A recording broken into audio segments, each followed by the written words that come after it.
एक गाना तो आपने सुना ही होगा कि दिल के अरमा आंसुओं में बह गए। वो गाना इस वक्त बीजेपी पे सटीक बैठ रहा है, क्योंकि बेशक बीजेपी बहुमत के आसपास हो, बेशक बीजेपी मतलब एनडीए को अगर एनडीए मतलब उनके कुनबे को, बीजेपी के कुनबे को अगर देखें, बेशक उनको 292 सीटें मिल गई हों, लेकिन उसके बावजूद भी बाबू मोशाय खुश नहीं है। उसके बावजूद भी टेंशन है, परेशानी है और कई सारी शर्तें मानने के लिए इस बार मजबूर होना पड़ेगा। साल 2014 की बात कर लीजिए, 2019 की बात कर लीजिए, जिस अंदाज में बीजेपी परचम लहराती थी, जिस अंदाज में बीजेपी सरकार में आती थी, जनाब इस बार वो हालात नहीं है। हालात थोड़े से बेकार हुए हैं। अब शर्तें क्या माननी पड़ेंगी और क्या मुसीबत बीजेपी के सामने है। देखिए, सबसे पहले अगर हम देखें तो बीजेपी की अपनी इस बार पूर्ण बहुमत की सीटें नहीं है। 240 सीटें हैं, जाहिर तौर पर 272 सीटें चाहिए। अगर आपको अपने दम पर, अपने कंधों पर बंदूक चलानी है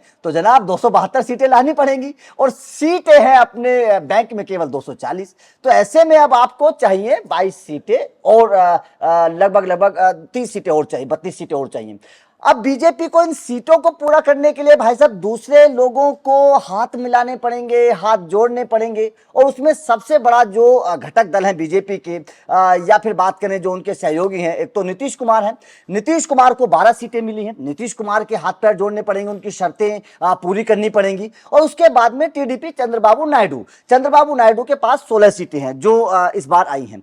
अब सवाल सबसे बड़ा ये है, जो बीजेपी के सामने परेशानी है, मुसीबत है, वो सबसे बड़ी ये है कि चंद्रबाबू नायडू, जिन्होंने साल 2019 में पूरे विपक्ष को बीजेपी के खिलाफ लामबंद किया था, बड़े बड़े बयान भी उस वक्त बीजेपी को लेकर चंद्रबाबू नायडू ने दिए थे। बहुत तल्ख लहजे में चंद्रबाबू नायडू 2019 में बोला करते थे।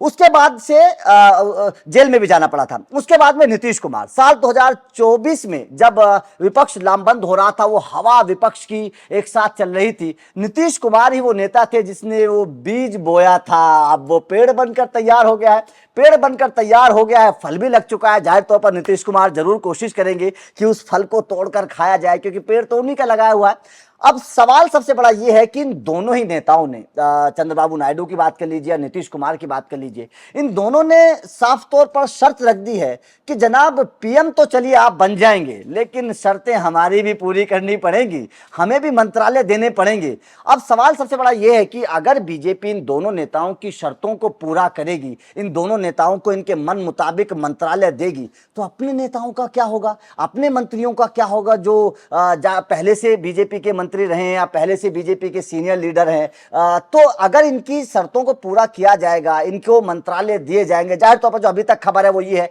कि नीतीश कुमार ने केंद्र में 3 मंत्रालयों की मांग की है। जीतन राम मांझी भी एक मंत्रालय को लेकर पूछ पकड़कर पीछे जा रहे हैं। उसके बाद में चिराग पासवान उसके पीछे पीछे है, वो भी बोल रहे हैं कि जनाब छोड़ेंगे तो हम भी नहीं, चाहिए तो हमें भी मंत्रालय।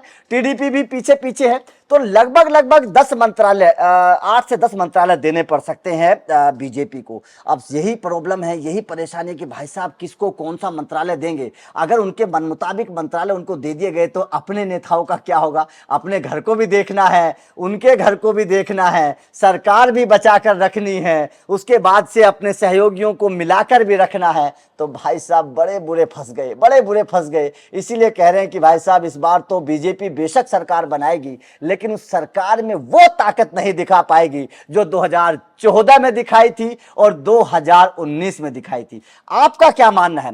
क्या आपको लगता है कि वास्तव में इस बार बीजेपी उस लहजे के साथ सामने नहीं आ पाएगी, उस ताकत के साथ सामने नहीं आ पाएगी जैसा पीछे हम देखते हुए आए हैं? संसद में जो ताकत बीजेपी की, जो सुर नजर आते थे, क्या इस बार भी वो सुर नजर आएंगे? कमेंट करके अपनी राय जरूर दीजिएगा। वीडियो अच्छी लगी हो तो लाइक और शेयर जरूर करिएगा, क्योंकि अपडेट लगातार मिलते रहेंगे। Thank you very much.